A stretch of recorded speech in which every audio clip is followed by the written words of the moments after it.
Floyd County, Indiana leaders are considering cuts now to their recycling program as a result of the new state law there that lowers property taxes passed recently in Indianapolis. Our Focus Team reporter Travis Breeze is here with me now with how much the county has to cut and if other programs might be next. Interesting. Why are they going after recycling, Travis? Well, they're really just looking at what are they required to provide under the law and what are they calling optional. According to an analysis from the Legislative Services Agency, Floyd County is projected to lose about $1 million every year through 2028 in those lost property taxes because of the impacts of Senate Bill 1.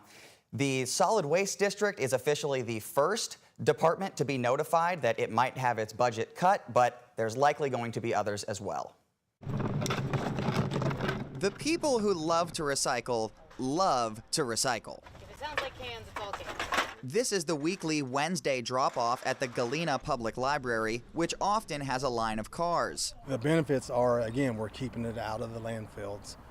We're, trying to set a precedence for the next generation to not waste so much. Dave Massengill is the director of the Floyd County Solid Waste District. With a $400,000 budget, they pick up cardboard and recycling from 35 businesses, schools, and government buildings and operate 2 drop-off sites. And our numbers here are up 16%. It all gets dropped off at West Rock Recycling in Louisville. A well-oiled green machine, you might call it. We need to look at what's going to happen to the future and not just think about today.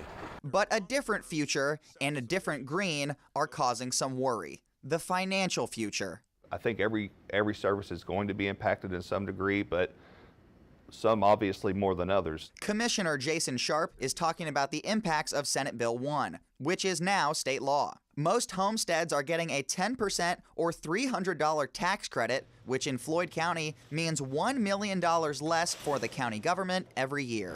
2 weeks ago, the Solid Waste Board put a hiring freeze on the Solid Waste District and asked Massengill to prepare for budget cuts. Do you want to be cutting the Solid Waste District?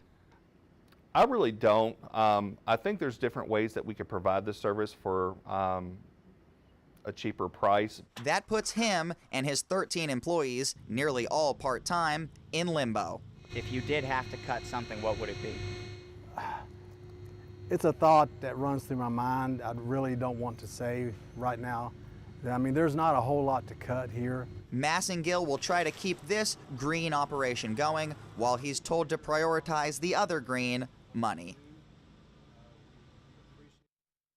The new tax law does allow counties to levy an additional income tax to make up for the loss in property taxes, but they can't do that right now, and Jason Sharp said he thinks they might not be able to do it until 2028, Doug. Well, Travis, you've been busy lately investigating a lot of issues in southern Indiana, and Travis